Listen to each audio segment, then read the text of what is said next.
আসসালামু আলাইকুম। অবলম্বনের সংবাদে সবাইকে স্বাগত জানাচ্ছি আমি আফরোজা রূপা। শুরুতেই বিআরবি কেবলস সংবাদ শিরোনাম।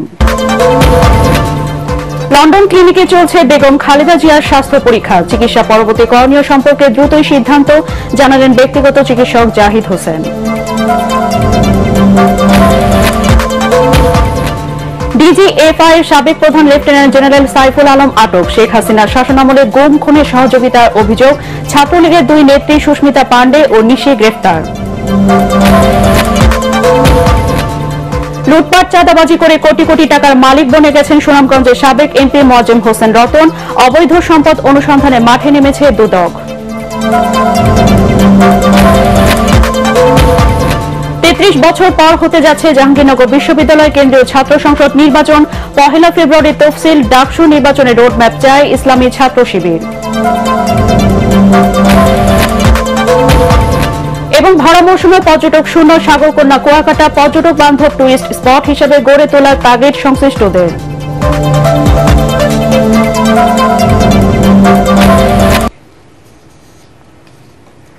শুনছিলেন বিআরবি কেবলস সংবাদ শিরোনাম। এবার বিস্তারিত সংবাদ। লন্ডন ক্লিনিকে চিকিৎসাধীন বেগম খালেদা জিয়ার শারীরিক নানা পরীক্ষা নিরীক্ষা চলছে।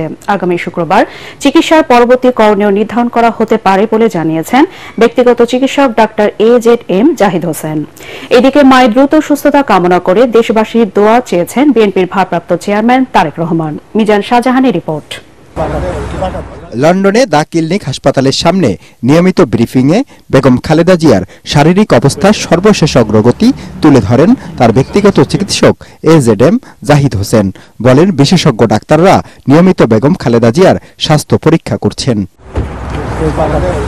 ওনাকে এখানকার নেফ্রোলজির কনসালটেন্ট, হেপাটোলজি, গ্যাস্ট্রেন্টোলজি এবং লিভার ট্রান্সপ্ল্যান্ট ইন্টেনসিভিস্ট সহ বিভিন্ন বিষয়ের চিকিৎসকরা ওনাকে প্রতিদিনই ওনার স্বাস্থ্য পরীক্ষা করছেন এবং সেই অনুযায়ী পরীক্ষার রিপোর্টের উপর ভিত্তি করে কিছু কিছু বায়োকেমিক্যাল টেস্টও করানো হয়।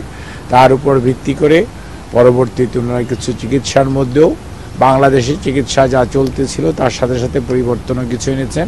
ডাক্তার জাহিদ জানান, লিভার ও হৃদযন্ত্রের সব রিপোর্ট শুক্রবার নাগাদ হাতে পাওয়া যাবে। এরপরেই ঠিক করা হবে পরবর্তী করণীয়। শুক্রবারের মধ্যে চেষ্টা করবেন যাতে একটা ওনার পরবর্তী চিকিৎসা সম্পর্কে একটা প্ল্যান করা যায়। এখন যেটা প্রয়োজন অতি দ্রুত বা অতি তাড়াতাড়ি যে সমস্ত পরিবর্তন আনা প্রয়োজন সেগুলো আনা হচ্ছে। এদিকে মায়ের পাশে থেকে নিয়মিত চিকিৎসার সার্বিক পরিস্থিতি দেখভাল করছেন বিএনপির ভারপ্রাপ্ত চেয়ারম্যান তারেক রহমান। সর্বক্ষণ ছায়ার মতো লেগে আছেন তার দুই ছেলের বউ ডাক্তার জুবাইদা রহমান ও শর্মিলা রহমান। এছাড়াও আছেন ৩ নাতনি। মিজান শাহজাহান, ATN বাংলা। ডিজিএফআই এর সাবেক প্রধান লেফটেন্যান্ট জেনারেল সাইফুল আলমকে আটক করেছে আইন শৃঙ্খলা বাহিনী। সোমবার রাতে নিজ বাসা থেকে তাকে আটক করা হয়। তার বিরুদ্ধে গুমের মামলায় গ্রেফতারি পরোয়ানা জারি করেছিল আন্তর্জাতিক অপরাধ ট্রাইব্যুনাল। শেখ হাসিনার শাসনামলে গুম খুনের ঘটনায় তার বিরুদ্ধে প্রত্যক্ষ সহযোগিতার অভিযোগ রয়েছে। এছাড়া অবসরপ্রাপ্ত এই জেনারেলের বিরুদ্ধে অন্তর্বর্তী সরকারকে অস্থিতিশীল করতে নানা ষড়যন্ত্র চালানোর অভিযোগও রয়েছে বলে জানা গেছে। ছাত্র জনতার অভ্যুত্থানের পর লেফটেন্যান্ট জেনারেল সাইফুল আলমকে পররাষ্ট্র মন্ত্রণালয় ন্যস্ত করা হয়। পরে গত 10 সেপ্টেম্বর প্রতিরক্ষা মন্ত্রণালয় সাইফুল আলমকে বাধ্যতামূলক অবসরে পাঠায়। এর আগে গত 3 সেপ্টেম্বর বাংলাদেশ ব্যাংকের আর্থিক গোয়েন্দা সংস্থা Bangladesh financial intelligence unit BFIU Saiful আলমের ব্যাংক হিসাব স্থগিতের নির্দেশ দেয়। একই সঙ্গে তার স্ত্রী সন্তানের নামে থাকা হিসাব ও তাদের মালিকানাধীন ব্যবসায়িক প্রতিষ্ঠানেরও ব্যাংক হিসাব স্থগিত রাখতে বলা হয়। সাতক্ষীরার দেবহাটা থেকে নিষিদ্ধ ঘোষিত সংগঠন ছাত্রলীগের কেন্দ্রীয় কমিটির যুগ্ম সাধারণ সম্পাদক বেনজির হোসেন নিশিকে গ্রেফতার করেছে পুলিশ। দেবহাটা থানা পুলিশের ওসি হযরত আলী জানান, গোপন সংবাদের ভিত্তিতে অভিযান চালিয়ে তাকে গ্রেফতার করা হয়। নিশি ঢাকা বিশ্ববিদ্যালয়ের বঙ্গমাতা শেখ ফজিলাতুন্নেসা মুজিব হল শাখার সাবেক সভাপতি। তিনি 5 আগস্টের পর থেকে পলাতক ছিলেন। তার বিরুদ্ধে ঢাকা সহ বিভিন্ন এলাকায় একাধিক মামলা রয়েছে। গ্রেফতারের পর নিশিকে ডিবি পুলিশের হেফাজতে নেওয়া হয়েছে। অন্যদিকে ভারতে যাওয়ার সময় বেনাপোল ইমিগ্রেশনে আটক হয়েছে ঢাকার ইডেন কলেজ ছাত্রলীগের সাবেক সাংগঠনিক সম্পাদক সুস্মিতা পান্ডে ও তার ছোট ভাই ছাত্রলীগ কর্মী সত্যজিৎ পান্ডে। ইমিগ্রেশন পুলিশের ওসি ইব্রাহিম আহমেদ জানান, বেনাপোল ইমিগ্রেশন দিয়ে ভারতে যাওয়ার সন্দেহ হওয়ায় জিজ্ঞাসাবাদে তার পরিচয় প্রকাশ পায়। তিনি ঢাকার নিউ মার্কেট থানায় একটি হত্যা মামলার আসামি। তাদের বেনাপোল পোর্ট থানায় সোপর্দ করা হয়েছে।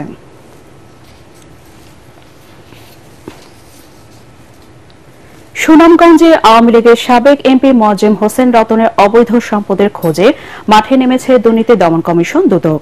এর মধ্যে তার হাওর বিলাস ও পায়েল ভিউ নামের দুটি বাড়ি ও তাহিরপুর উপজেলার বড়ছড়া, চারাগাঁও সহ নানা এলাকায় তার চাঁদাবাজির বিষয়ে খোঁজ খবর নিচ্ছেন কর্মকর্তারা। স্থানীয়রা বলছেন, এমপি হওয়ার পর রতন লুটপাট চাঁদাবাজি করে হয়েছেন কোটি কোটি টাকার মালিক। সুনামগঞ্জ থেকে পঙ্কজ দের রিপোর্ট জানাচ্ছেন জাহিদুল আলম। আওয়ামী লীগের এমপি হয়ে আলাদিনের চিরাগ পেয়েছিলেন সুনামগঞ্জ ১ আসনের সাবেক সংসদ সদস্য মোয়াজ্জেম হোসেন রতন। সরকারি ভূমি ও নিরীহ মানুষের জমি দখল, চাঁদাবাজি করে গড়েছেন সম্পদের পাহাড়।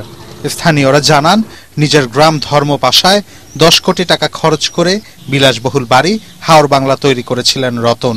এছাড়া সুনামগঞ্জ শহরের মল্লিকপুরে জেলা পুলিশ লাইন্স এলাকায় কিনেছেন কোটি টাকার বাড়ি পায়েল ভিউ।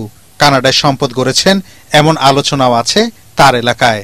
নির্বাচনী হলফনামায় সম্পদের তথ্য গোপনের অভিযোগ রয়েছে তার বিরুদ্ধে। বছরের পর বছর এমপি থাকলেও তার নির্বাচনী এলাকায় হয়নি কোনো উন্নয়ন।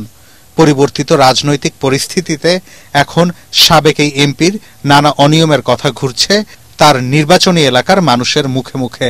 পার্শ্ববর্তী জায়গায় তখনকার সাবেক এমপি মোয়াজ্জেম হোসেন রতন একটা স্কুল শুরু করে আমাদের এই জায়গাটা দখল নেওয়ার জন্য উনি চাপ প্রয়োগ করে। আমাদের ঘর বাড়ি গুলা ভাঙবো, আমাদের গাছ গাছালি গুলা কাটছে, আমাদের জায়গাতে মাটি ভরাট করছে। রোড ঘাট ভাঙা, রোডের কোনো কাজই করে না। সে কোটিপতি লক্ষ লক্ষ টাকা মারছে। জুয়া, ক্যাসিনো ব্যবসা, ক্ষমতার অপব্যবহার ও অবৈধ সম্পদ অর্জনের অভিযোগে ২০২০ সালে রতনকে জিজ্ঞাসাবাদ করে দুদক। নিষেধাজ্ঞা জারি হয় তার বিদেশ যাত্রায়ও। পরে ক্ষমতার জোরে এই অভিযোগ থেকে মুক্তি পান রতন। প্রত্যেকটা শুল্ক স্টেশন থেকে উনি চাঁদা নিতেন, বালু থেকে উনি চাঁদা নিতেন। প্রত্যেক জায়গা থেকেই উনার এরকম একটা চাঁদা দেওয়ার একটা প্রবণতা ছিল। ৫ আগস্টে পট পরিবর্তনের পরে আত্মগোপনে গেলেও টেলিফোনে যোগাযোগ করা হলে এসব অভিযোগ অস্বীকার করেন সাবেক এই সংসদ সদস্য। এগুলো তো কতজনে কত কথাই বলবে, তাই না? আবার যখন আওয়ামী লীগ আসবে মাঠে, ও দেখবেন দৌড়ে ফেলাবে সব। ২০০৮ সাল থেকে ২০১৮ সাল পর্যন্ত আওয়ামী লীগের হয়ে ৩ বার সংসদ সদস্যের দায়িত্ব পালন করা রতনের দুর্নীতি অনুসন্ধানে মাঠে নেমেছে দুদক পরিচালক আব্দুল মাজেদের নেতৃত্বে ৪ সদস্যের তদন্তকারী দল। Bureau report, ATN Bangla. ৩৩ বছর পর হতে যাচ্ছে জাহাঙ্গীরনগর বিশ্ববিদ্যালয় কেন্দ্রীয় ছাত্র সংসদ জাকসু নির্বাচন। রোডম্যাপ দিয়েছে বিশ্ববিদ্যালয় কর্তৃপক্ষ। ১ ফেব্রুয়ারি ঘোষণা করা হবে নির্বাচনের তফসিল।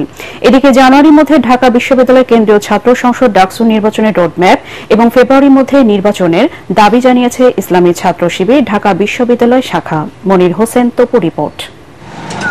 জাহাঙ্গীরনগর বিশ্ববিদ্যালয়ে কেন্দ্রীয় ছাত্র সংসদ জাকসু নির্বাচনের দাবিতে দীর্ঘদিন ধরে সরব শিক্ষার্থীরা। ৫ আগস্টের পর তাদের এই দাবি আরও জোরালো হয়। বিশ্ববিদ্যালয়টির উপাচার্য অধ্যাপক ডক্টর মোহাম্মদ কামরুল আহসান সোমবার রাষ্ট্রীয় অতিথি ভবন যমুনায় প্রধান উপদেষ্টা ডক্টর মোহাম্মদ ইউনূসের সঙ্গে সাক্ষাৎ করে পরামর্শ চেয়েছেন। জাকসু নির্বাচনের অচলাবস্থার সুরাহা হতে যাচ্ছে। আগামী ১ ফেব্রুয়ারি ঘোষণা করা হবে তফসিল। এরই মধ্যে খসড়া ভোটার তালিকা প্রকাশ করেছে বিশ্ববিদ্যালয় কর্তৃপক্ষ। সবশেষ ১৯৯২ সালে অনুষ্ঠিত হয়েছিল জাকসু নির্বাচন। ৩৩ বছর ধরে শিক্ষার্থীদের অধিকার আদায়ের এই প্ল্যাটফর্মটি নিষ্ক্রিয় রয়েছে। এদিকে ঢাকা বিশ্ববিদ্যালয়ের কেন্দ্রীয় ছাত্র সংসদ ডাকসুর গঠনতন্ত্র সংশোধনের প্রস্তাব নিয়ে সংবাদ সম্মেলন করেছে ইসলামী ছাত্র শিবির ঢাকা বিশ্ববিদ্যালয় শাখা। তাদের অভিযোগ, ডাকসুকে আওয়ামী ফেসিবাদ বয়ানের আজ্ঞাবহ করা হয়েছিল। বাংলাদেশের ইতিপূর্বে যে পলিটিক্যাল বাজে কার্যা ছিল সেটি একেবারে বিলুপ্তি সাধন হয়েছে ৫ তারিখের পর থেকে। আমরা কোনোভাবেই চাই না সেটি আবার ব্যাক করুক। জানুয়ারির মধ্যেই ডাকসুর পূর্ণাঙ্গ রুট ম্যাপ ঘোষণা করা, যাতে করে আমরা বিশ্ববিদ্যালয় কর্তৃপক্ষ যেটি বলেছিলেন ফেব্রুয়ারির মধ্যে ইলেকশন, আমরা সেটি চাই যে ফেব্রুয়ারির মধ্যে ইলেকশন হলে অবশ্যই ভালো।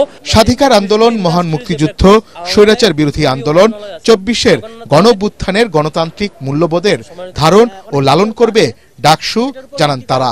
ডাকসু নির্বাচিত কাঠামো এবং এই নির্বাচিত কাঠামোতে সভাপতি পদটি অনির্বাচিত, এই পদটিকে সম্পূর্ণরূপে আলংকারিক পদ হিসেবে ঘোষণা করতে হবে এবং সভাপতির সমস্ত ক্ষমতা সীমিত করে সিদ্ধান্ত গ্রহণের ক্ষমতা নির্বাহী পরিষদের হাতে ন্যস্ত করতে হবে।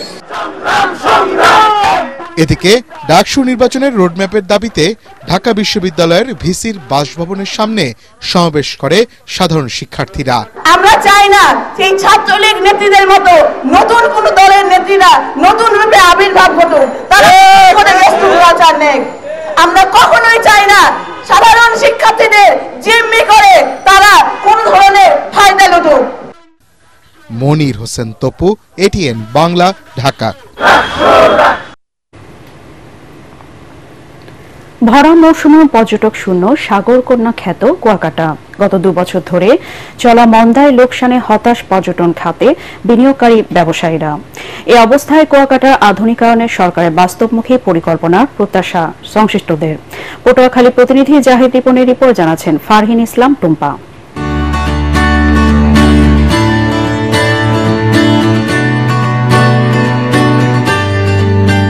সাগরের ঢেউয়ের সাথে সূর্যোদয় আর সূর্যাস্ত দেখতে ভ্রমণ পিপাসুদের কাঙ্ক্ষিত গন্তব্য কুয়াকাটা সমুদ্র সৈকত। অন্য সময়ের তুলনায় শীতের মৌসুমে কয়েকগুণ বেশি পর্যটকের সমাগম হয় এখানে। পদ্মা সেতু এ পর্যটন নগরীর সম্ভাবনার দ্বার খুলে দিয়েছে, বেড়েছে দেশি বিদেশি বিনিয়োগ। যদিও সংশ্লিষ্টদের দাবি, গত কয়েক বছর পর্যটকদের উপস্থিতি কমেছে আশঙ্কাজনক হারে। মোটামুটি কোন রকম দিন চলছে আর কি। এমনিতে বন্ধ থাকাকালীন অবস্থায় লোকজন আসে, তখন বেচা কিনে ভালো হয়, কিন্তু এখন লোকজন কম, বেচা বিক্রি কম। এখন বর্তমানে আমাদের সিজন চলে, কিন্তু সিজন অনুযায়ী আমাদের কুয়াকাটার লোকজন একদম জনশূন্য। 2023 এবং 24 সালে একদম ধসই। এর থেকে উত্তরণ করতে হলে আমাদের বিভিন্নভাবে পরিকল্পিতভাবে সাজানো উচিত, যেটা আসলে সরকারিভাবে উদ্যোগ নিলে অনেক ভালো হয় এবং বেসরকারিভাবে উদ্যোগ নিলে অনেকটা ভালো হয়। এই অবস্থায় সরকারের পরিকল্পনার অভাবকে দুষছেন পর্যটন ব্যবসায়ীরা। অন্যান্য অকেশন ডেগুলিতে প্রতি বছর ঈদুল আজহা, ঈদুল ফিতরে উপচে পড়া ভিড় হয়, কিন্তু হোটেল করলেই তো হবে না, পর্যটক আসতে হবে, তাদের সেবা নিশ্চিত করতে হবে। 2025 সালে আমরা আশাবাদী যে আমাদের গেস্ট বাড়বে। আধুনিক ও পর্যটক বান্ধব নগরী গড়ে তুলতে সরকারের নানা উদ্যোগের কথা জানান উপজেলা নির্বাহী কর্মকর্তা। সি বিচ ঘেঁষে 1.5 কিলোমিটার একটি মেরিন ড্রাইভ এটি কুয়াকাটা পৌরসভা শুরু করেছে। সেই রাস্তাটির কাজ দ্রুত গতিতে এগিয়ে চলছে। আধুনিকায়নে পর্যটকদের পদচারণায় আবার মুখরিত হবে কুয়াকাটা, এমনটাই প্রত্যাশা সংশ্লিষ্টদের।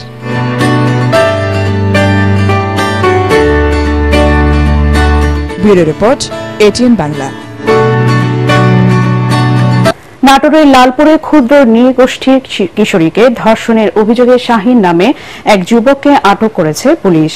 পরিবার জানায়, সোমবার বিকেলে লালপুর উপজেলার ডহরশৈলা গ্রামের ক্ষুদ্র নৃগোষ্ঠীর ওই কিশোরীকে ঘাস কাটার সময় একই এলাকার শহীদুল ইসলামের ছেলে শাহিন তুলে নিয়ে ধর্ষণ করে। পরে 999 নম্বরে ফোন দিলে পুলিশ শাহিনকে আটক করে।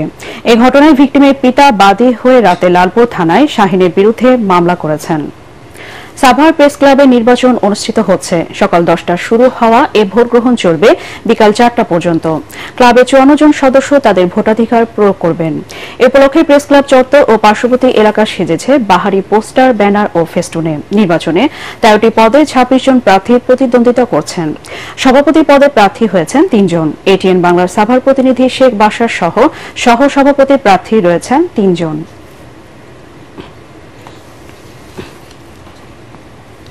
এবারে পার্টেক্স খেলার খবর।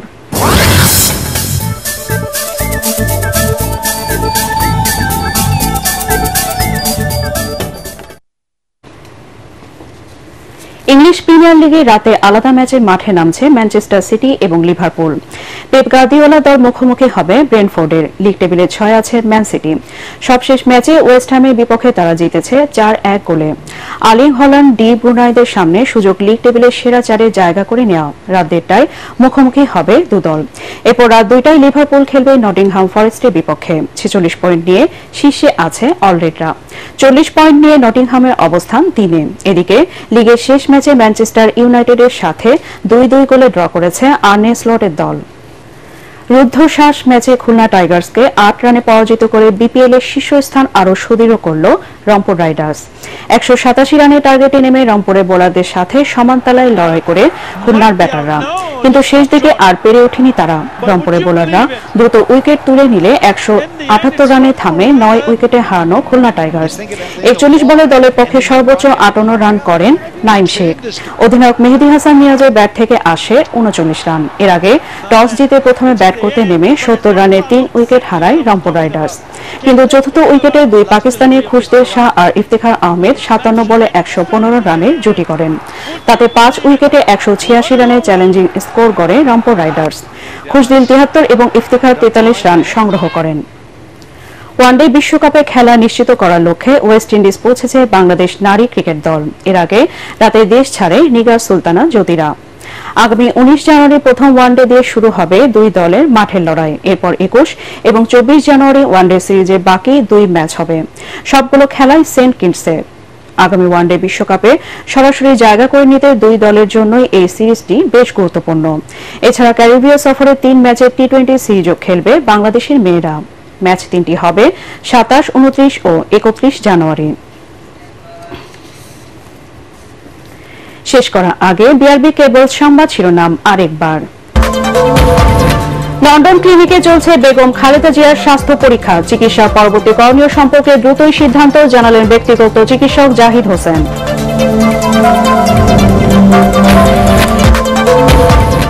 ডিজিএফআই সাবেক প্রধান লেফটেন্যান্ট জেনারেল সাইফুল আলম আটক। শেখ হাসিনার শাসনামলে গুম খুনে সহযোগিতার অভিযোগ। ছাত্রলীগের 2 নেত্রী সুস্মিতা পান্ডে ও নিশি গ্রেফতার। লুটপাট চাঁদাবাজি করে কোটি কোটি টাকার মালিক বনে গেছেন সুনামগঞ্জের সাবেক এমপি মোয়াজ্জেম হোসেন রতন। অবৈধ সম্পদ অনুসন্ধানে মাঠে নেমেছে দুদক।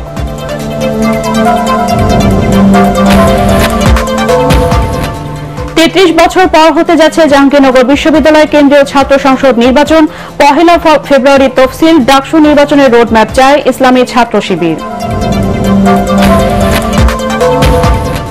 এবং ভরা মৌসুমে পর্যটক শূন্য সাগরকন্যা কুয়াকাটা। পর্যটক বান্ধব টুরিস্ট স্পট হিসেবে গড়ে তোলার তাগিদ সংশ্লিষ্টদের।